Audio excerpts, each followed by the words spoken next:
Greetings. This is Mr. Glenn of ACT Prep Chicago, coming at you again. This is our homepage. This is our contact information. If you need more assistance with this or any other ACT tests, feel free to reach out to us. The email address, actprepchicago@yahoo.com, or the phone number there listed. Without further ado, we're going to begin. Today, we're going to review again the ACT Practice Test 2, and this will be the reading section, part one. It may be a part two. We'll see how far we get. Um, this is the practice test that's on ACT's official website. If you go to the link I put in the bio and description, um, it's this PDF here. Or it's also in digital version. If you click on digital version, you do it timed or untimed. It will be this one here or this one here. Test two is what we're doing. All right, let's go to test two and let's begin. So we go down to the reading section. With the reading section, it's a lot of different strategies. This is not a one-on-one tutoring session, so I won't go through those. I'll just typically you want to read it through, and when you read it, you want to have just a general gist overall of what's happening. And you don't have to remember all the details because remember, it's an open book test. Um, so I usually tell students some different concentration techniques, but again, this isn't one-on-one tutoring. This is just going over this test. All right. So literary narrative, passage A is from the essay, A Windstorm in Downtown Brooklyn. I like to read the title because it's pretty um, informative of what is going to be in the essay. Windstorm in Downtown Brooklyn. Okay, that tells us that it was about by Robert Sullivan. Passage E is from the essay Down the Manhole by Elizabeth Gaffney. So this is the split passage one. That's one of the formats for the reading test. Both of the collection, Brooklyn Was Mine, edited by Chris Knudsen and Valerie Staker. All right. Passage A by Valerie Sullivan. The Hebrew word for wind is also the Hebrew word for spirit. Ooh, ah. When I look at the wind, I look at something immeasurable, spirit like a climatic feature of a soul or souls. Try as I may, I still can't predict the wind in downtown Brooklyn, nor can I even imagine how the wind blew when Walt Whitman stepped out on the corner of Cranberry Street that is no longer there, or how it will feel when downtown Brooklyn is redeveloped or utilized. I can feel it though, especially when I feel the vortex, which draws me, calls to me. When it is windy elsewhere in New York or the world, and I am far from the vortex, I think of it, imagining the swirl.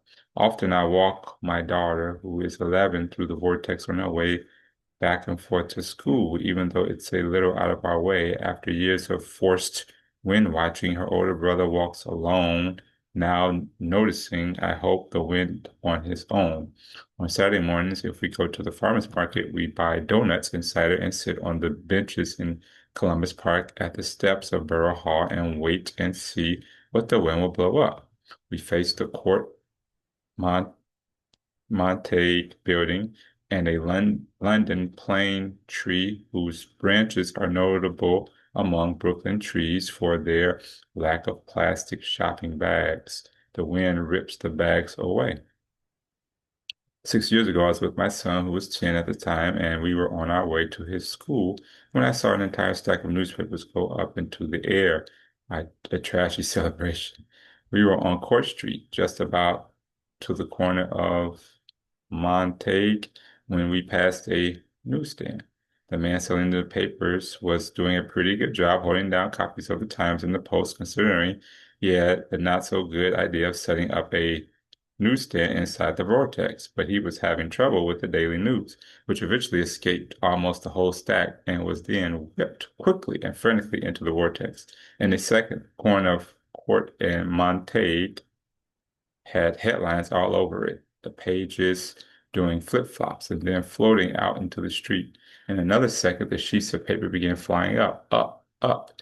My son and I stepped back from the building and waited and watched as, at last, One sheet slowly climbed all 42 stories of the Court Monte building. A couple of days later, the newsstand relocated 2 blocks away. All right, so this looks like this is, I guess this is a place in Brooklyn where the wind is pretty strong, right? Looks like it's near some park or something like that. All right. Um, Now you could read passage B, but typically that's when I go to the questions because the questions are usually split one passage at a time. All right, and they're telling you more about the book. I don't need that though. Copyright date 2008. All right, let's see the question. In the context of passage A, this mouse is not working. I'm gonna have to restart my computer to get this mouse working better. In the context of passage A, the event described in the second paragraph most nearly refers to the event in the second paragraph. So we go up to the second paragraph. What was the event? Oh, this was when they went to the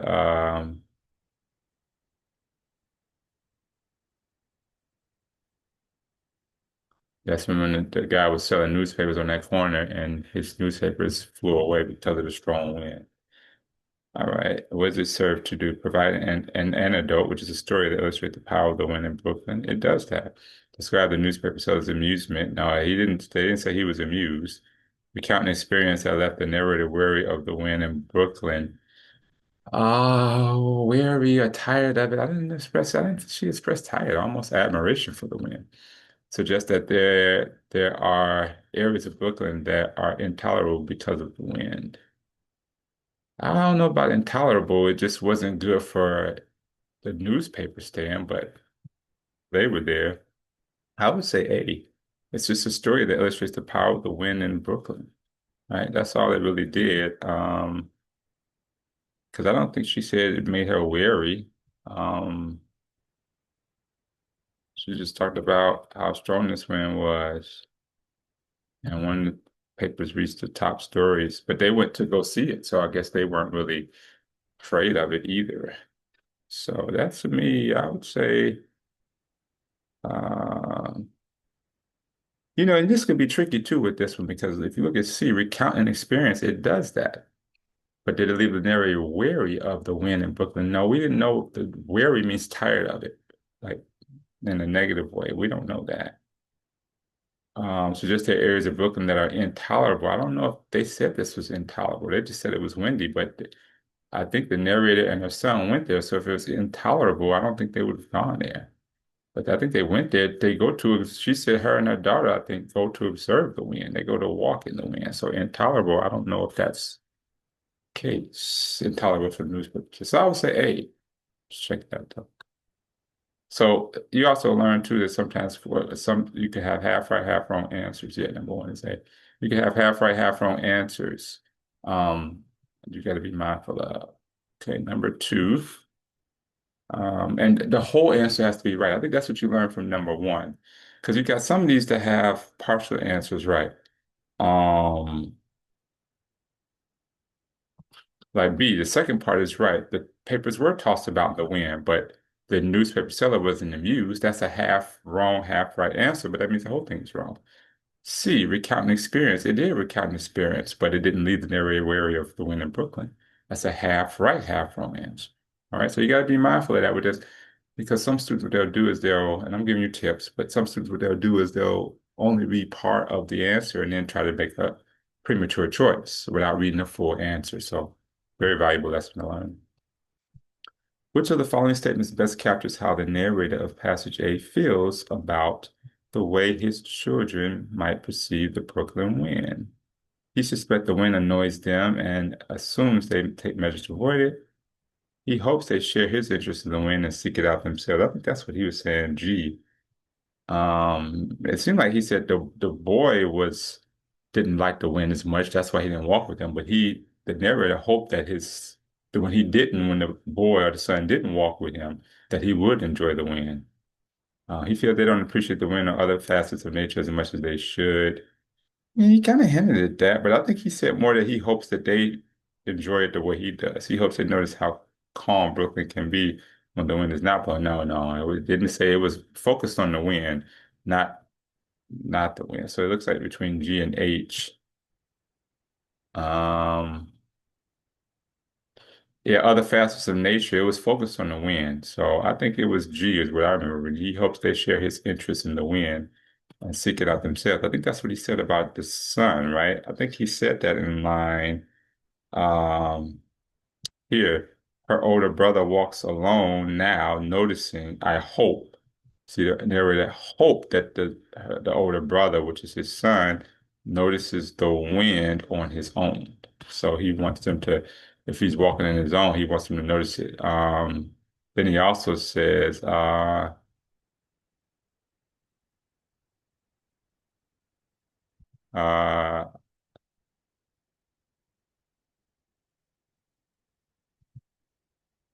what else did he say? He says the vortex, this wind, it draws him, it calls to him. Imagine this world. I often walk my daughter through the vortex on her way back and forth to school, even though it's out of their way. So yeah, and he hopes the brother is enjoying it as well. So he's really this narrator likes to win, right? And he hopes his children share an interest the same way he did. We read that in line G. All right, number three. According to the narrative passage A, the branches of the London plane tree near the Court Montague building are notable for, he said they usually have bags on them. The fact that, oh no, he said they don't have plastic shopping bags clinging to them. That's what he said because the wind had ripped them away, right? Um, and they said that in line what? I remember reading that. So like if your memory helps you, you can pick answers like that. So,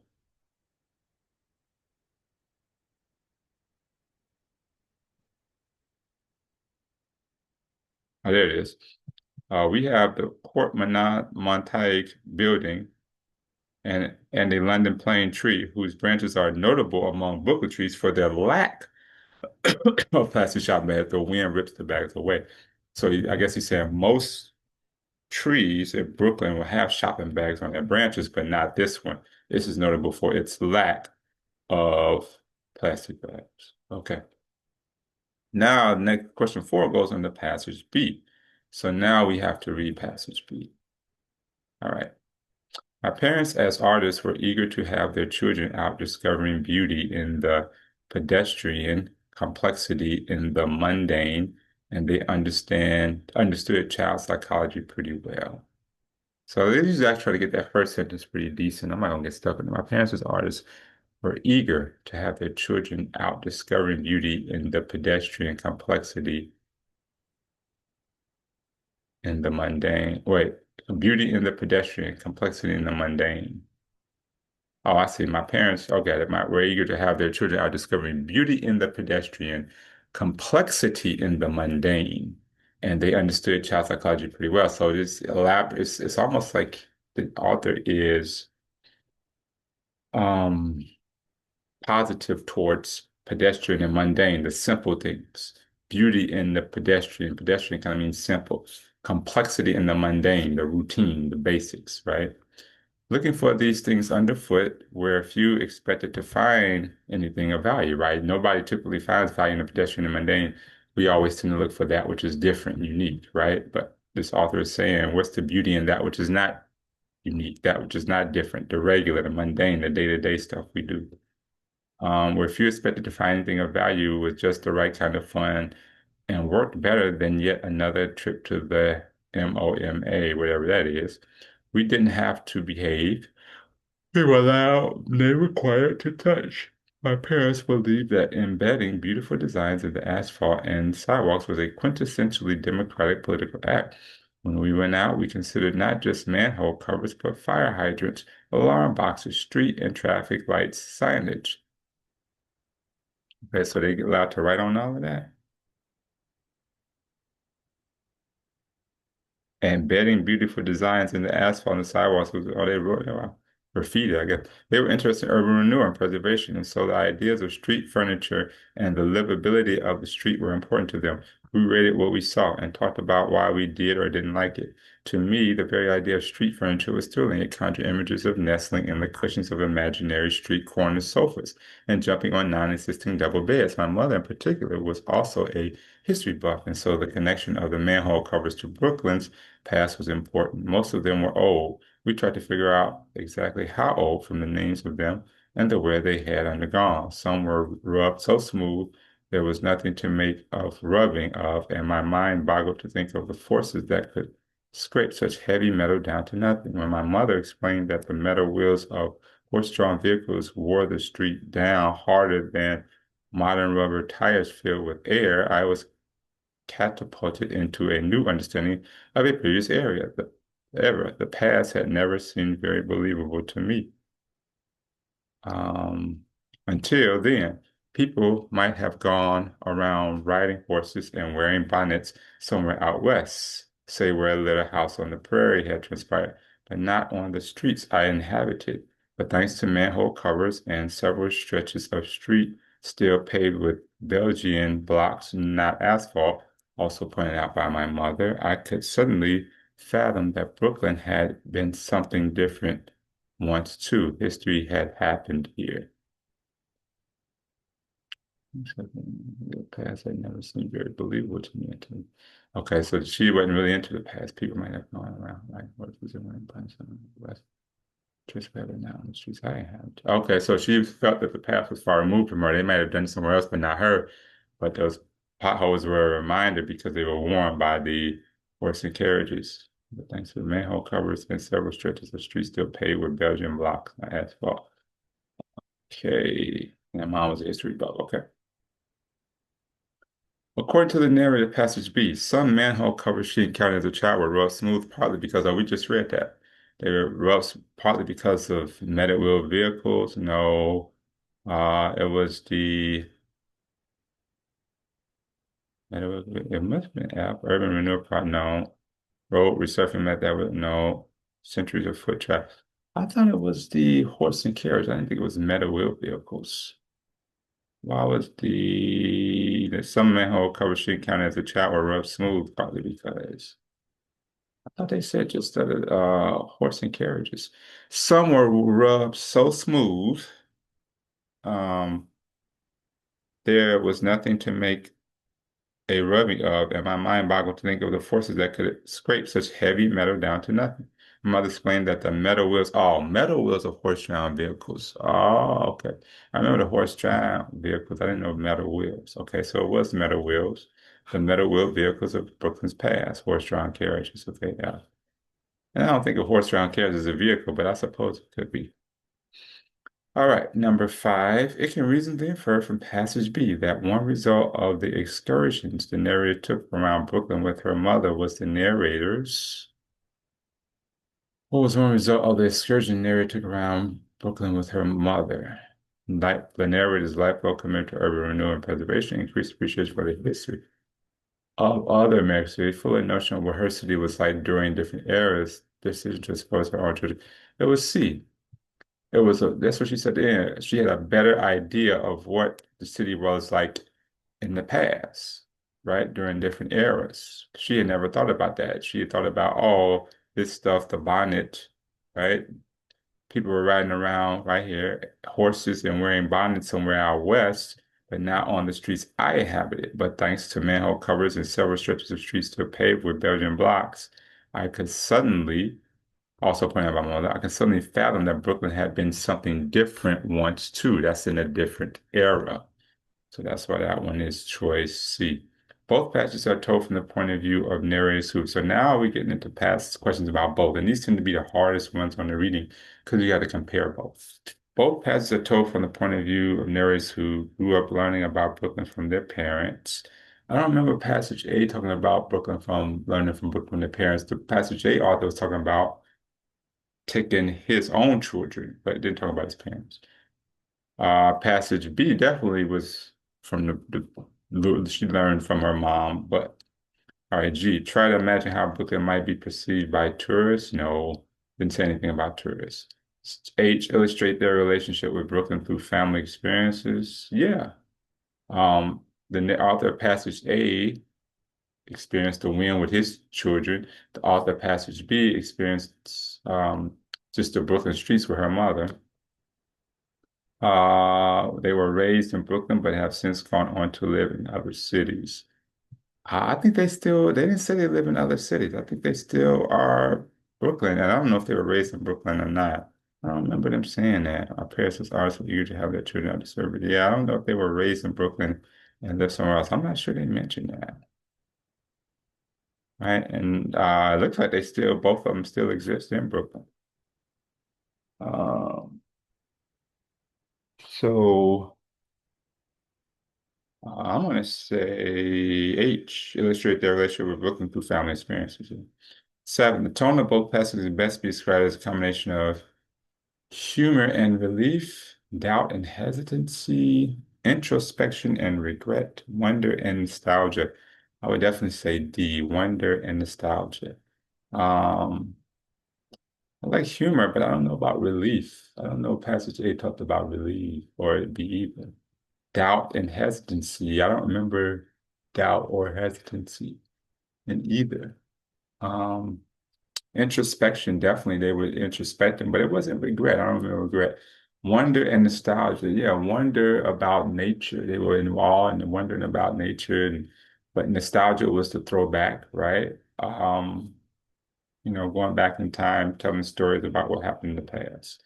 Let me make sure on that one, though, just to make sure. But I believe D is the one that matches best with both. This is the readings. Number seven, and number seven is D. Yeah. See, this is a tricky one too, slightly because you have to, again, you can't just pick one like an answer based on one of them. It's got to be both. Because like there was introspection, but there wasn't regret. There was humor, but there wasn't really relief, right? So, all right, which of the following quotations from passage B is most closely related to the themes in passage A? So passage A was about the wind. What about B? My parents as artists were eager to have their children out discovering beauty in the pedestrian, right? Beauty in the pedestrian, complexity in the mundane. Yes, I think it's F, because the author of passage A wanted he was a parent who wanted his children out experiencing wind, which would be pretty mundane and pedestrian, right? It's something we experience every day. We didn't have to behave, My parents believe that embedding beautiful designs, um,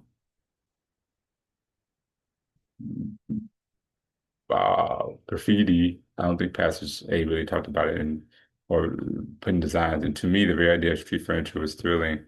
And I was definitely F. Um, Out discovering beauty, right, in nature. Okay. Number nine, the reference to Cranberry Street in Passage A and the reference to streets paved with Belgian blocks in Passage B both serve to, I think it's to talk about the past, evoke historical details in order to provide a better understanding. Yeah, it would definitely be A. Like the history tends to be more appealing. No. Illustrate how difficult it is to unearth details about no. Suggest that living in Brooklyn was more rewarding in certain historic areas than it is now. No, I didn't think it was talking about it being better or not. It was just evoking historical details in order to provide a better understanding of Brooklyn, right? And then 10, oh, that was just nine. All right, let's do another passage before we probably do this video in part two. Okay, this is called information. Usually the second one is social science too. The first one is usually literary narrative. All right, this passage is from the book Welcome to Suburbia, sharing our neighborhoods with wrens, robins, woodpeckers, and other wildlife.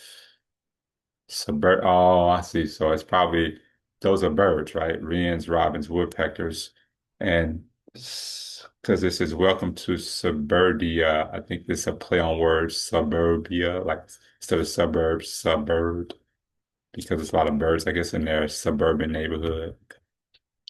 Do not cover your neighbor's lawns. Do not covet your neighbor's lawn, not covet. Having a perfect lawn is an original sin of most Americans. Our love of lawn is rooted in our history as former British colony and perhaps even our evolution on short grass savannas where ancestral hominids found safety from predators. I mowed lawns for a living as a kid. So did my brothers and most of our friends. When we weren't cutting them, we played or relaxed on them. Frederick Law Olmsted, the father of suburbia, exposed the value of lawns as giving his neighborhoods a sense of ampleness, greenness, and community. Many suburbanites foster lawns to boost the value of their homes as safe havens for their kids or as fire breaks. Some see lawns as art, as proof of our domination over nature, or as a way to gain prestige among their neighbors. Whatever the reason, most ecologists agree that the ubiquity of the lawn has outstripped its benefits. Domination of suburbia by lawn constrains the diversity of birds that could be supported. Robins, starlings, crows, wagtails, oyster catchers, and a few other birds forage in lawns. But to my knowledge, not a single species of bird, animal, reptile, or amphibian reproduces and carries out its other life functions in the modern lawn, right? Because it's only grass, and then a lot of times that they do pesticides in them too. In 2005, 2% of the conterminous United States, some 40 million acres of land, was lawn. Nearly every bit was composed of only a few conical grass species. These invaders are regularly mowed to a low, even height and kept continuously green and free of weeds and pests. To maintain this sea of grass, Americans annually spend $30 billion. They use 800 million gallons of gas, 7 billion gallons of water, 3 billion tons of nitrogen fertilizer. Wow, 3 million tons, and 30,000 tons of pesticide. The use of pesticides alone is 10 times greater than used by the average farmer and includes chemicals that disrupt normal hormone function and reproduction, are suspected to cause cancer, and are banned in other countries. So that's what happens when we do all this chemical manufacturing of nature. There are going to be trade-offs. Simply filling up gas-powered lawnmowers is an ecological disaster of the highest order. 17 million gallons of gas are spilled annually. Wow.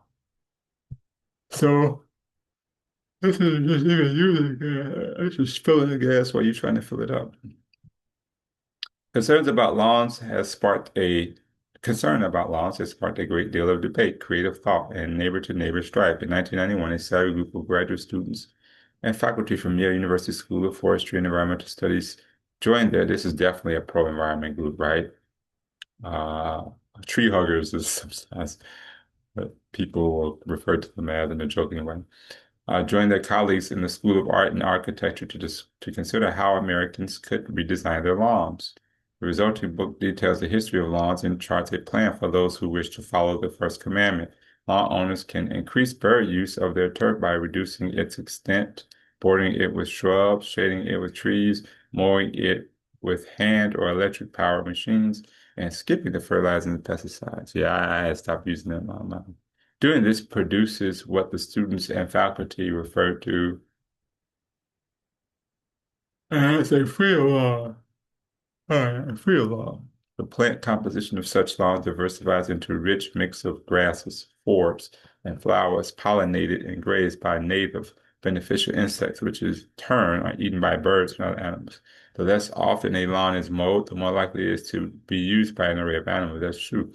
A less disturbed lawn will attract goldfinches to ripe dandelion seeds, provide nest sites under tussocks for juncos and sparrows, and harbor frogs, turtles, and small animals such as moles and voles.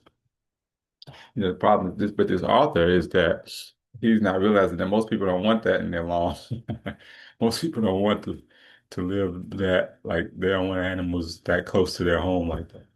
Those who adopt freedom laws buck a multinational industry heavily invested in producing seed, sod, fertilizer, pesticide, irrigation, and equipment and service for those 26 million American homes that contract out their lawn care. But the pressure to conform is often more immediate. Neighbors who tolerate shaggy lawns are often thought of as laggards, negligent of their civic duty.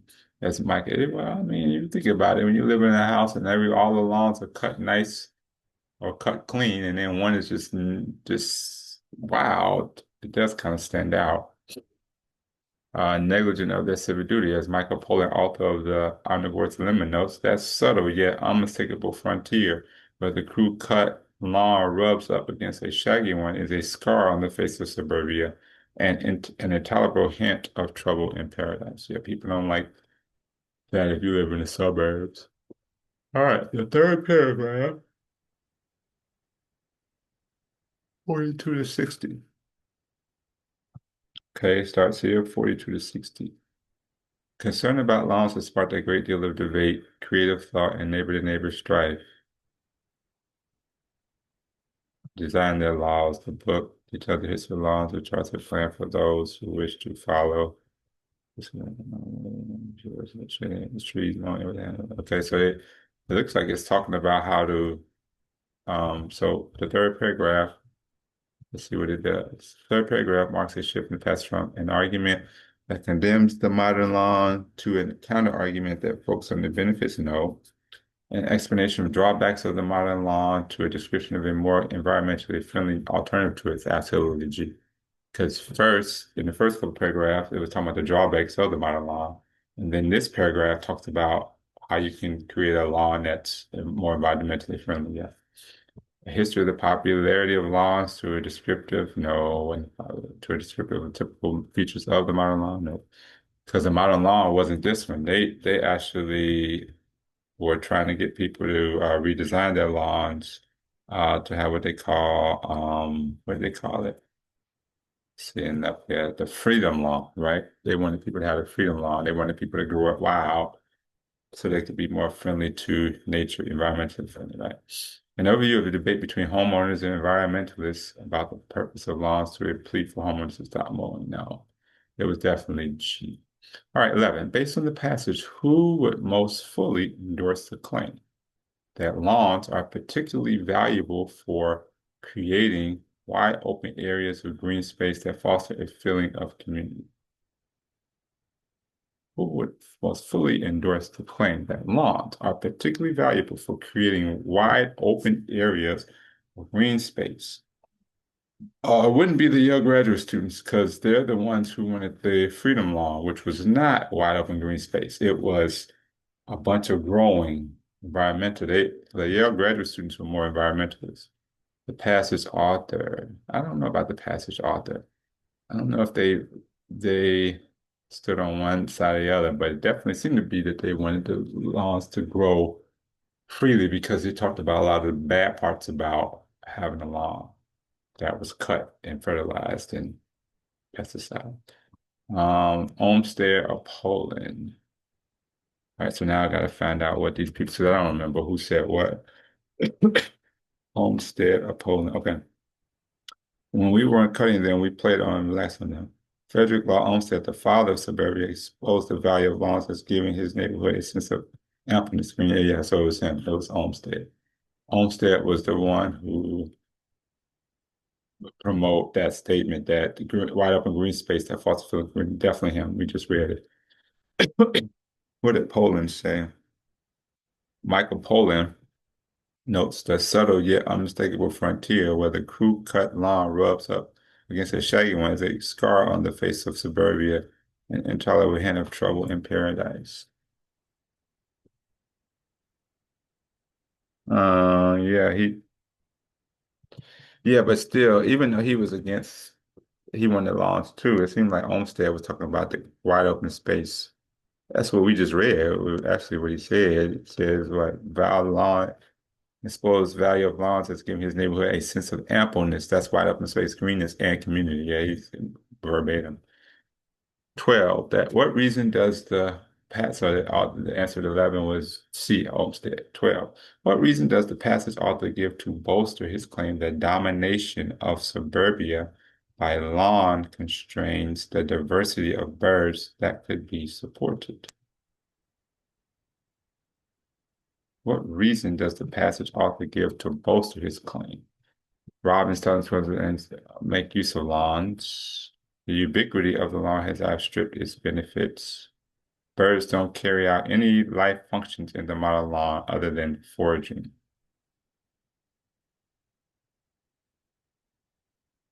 Some people are, yeah, he talked about that. It was H. He talked about how they don't do anything, these birds don't do anything in lawns. What did he say? Uh, he said about whatever reason, the domination of suburban by law constrains the diversity of birds that could be supported. Robins and a few other birds may forage in lawns, but to my knowledge, not a single species of bird reproduces and carries out other life functions in the modern law. So they don't do any life function in the modern law. Um, so that was H, right? Domination of suburbia by law constrains the diversity of birds because the birds don't do any life function yet. H. The passage most, number 13, the passage most truly suggests that the gradual diversification of plant composition in a freedom lawn leads to native beneficial insects being drawn to the lawn. That could be true. Native plants spreading to areas several. No, we don't know if they're going to spread. Birds enjoying the nest sites that humans have constructed within the lawn. Well, we don't know if humans are going to construct a nest site in the lawn. One or two plants becoming dominant in the lawn. No, when you let it be a freedom lawn, it's biodiversity. It allows all the plants to grow as they will, right? Manicuring the lawn, cutting the lawn only allows one or two types of plants becoming dominant. So it's definitely an ID. So it'd be A, native beneficial insects being drawn to the lawn. Because when you have a freedom lawn, everything grows and the insects would be there. And the insects come to the lawn. They said the birds would eat the insects. They said that actually. Uh, but they say that graduation plant composition in the freedom lawn leads to. Freedom lawn. The plant composition of such lawn diversifies into a rich mix of grasses, forests, and flowers pollinated and grazed by native beneficial insects, meaning that they would come around, probably which in turn are eaten by the birds. That was A. 14, the passage author most, so a lot of these I remember just from reading too. So I would have been able to answer these fast. I was going back in the passage to show you where these were. A lot of these I just remember. If you remember that and you feel sure about it, you pick it and move because it's a time test. I'm sure you where they are, because just remember, this is always based on text. That's another thing about the reading, it's literal text. So your answer is usually going to be somewhere in the text. The passage author most strongly suggests that, number 14, that American homeowners who grow shaggy lawns likely feel the most immediate pressure from which of the following circumstances. The awareness that their actions might lead to corporate losses, no. The wasted expanse of the lawn, no. The need to cancel their no. The disapproval never is definitely J. They said that, right? If they who grow that the shaggy lawns, they feel the pressure from their neighbors because all the neighbors, we talked about that. They have their lawns manicured, but these people with the shaggy lawns don't.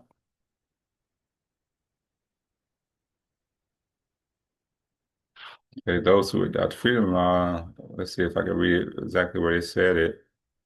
But the pressure to conform is often more immediate. Neighbors who tolerate shaggy lawns are often thought of as laggards. So the people in the neighborhood who let shaggy lawns just grow wild, they call them laggards, right? Negligent of their civic duty,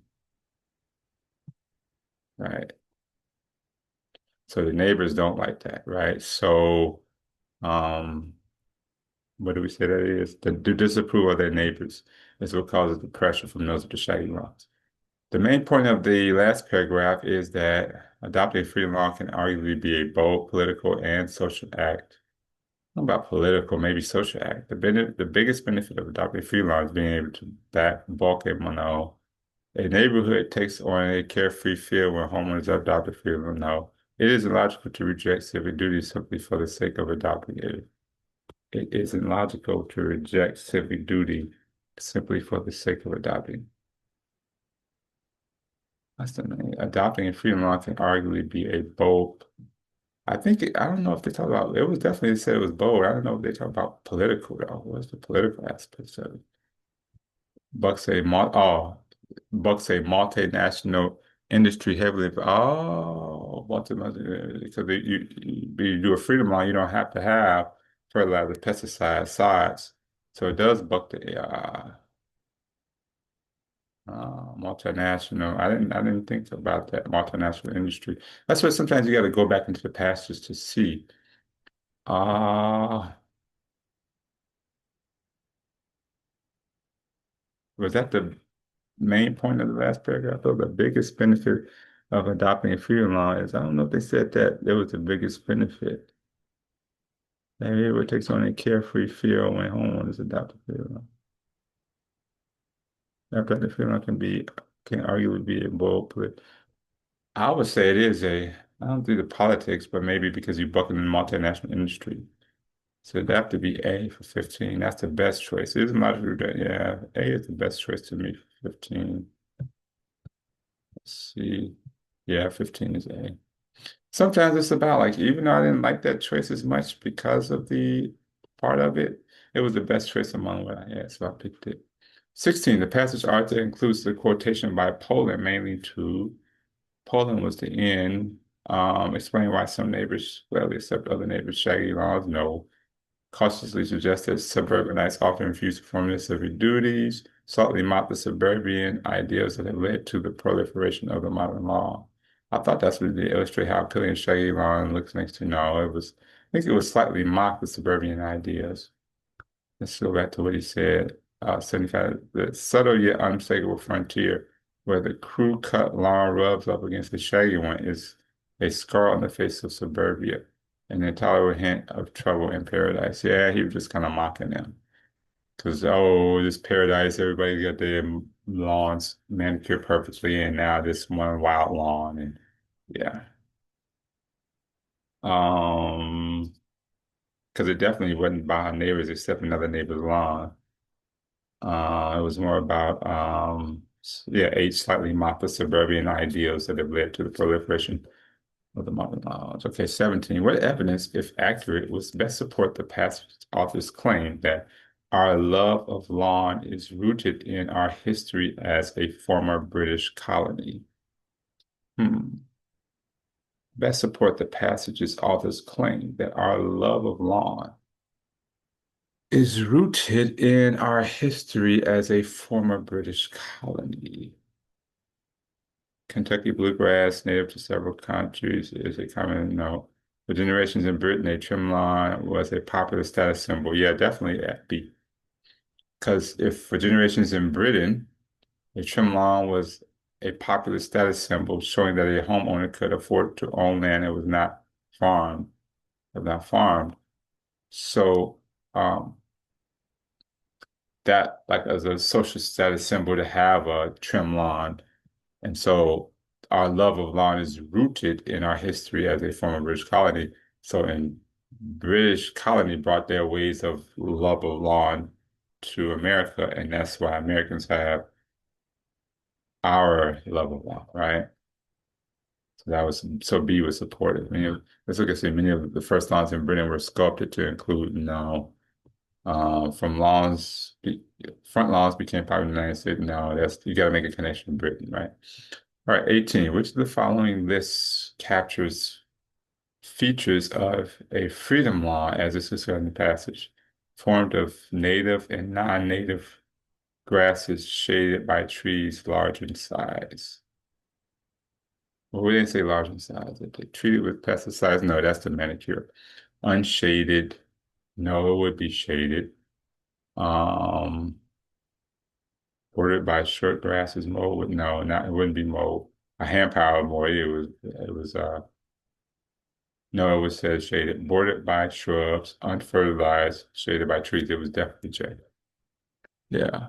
So you see in this, some of the parts are right, but the whole thing is wrong. I don't remember him saying that the Freedom Law had to be large in size.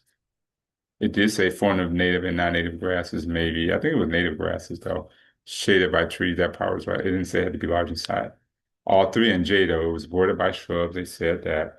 It was unfertilized. They said that. And it said shaded by trees. I remember that. Um, If you don't remember, you can always go over what they talk about freedom law, right? Plant composition of such law diverse and rich grasses. Um,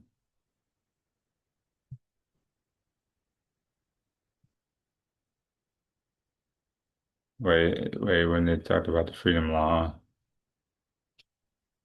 Uh, There it is right there. Lawn owners can reduce their use of their turf by reducing its extent, bordering it with shrubs, right? Can increase bird use, bordering with shrubs, shading with trees, mowing with the hand or electric power motors, and skipping the fertilizers and pesticides. Those are the three things we saw. I just remember reading that. So that was that one, 18 J. Okay, so we'll stop there. That's part one. We'll resume part two with our next video. Thank you. The next 18 questions. Thank you.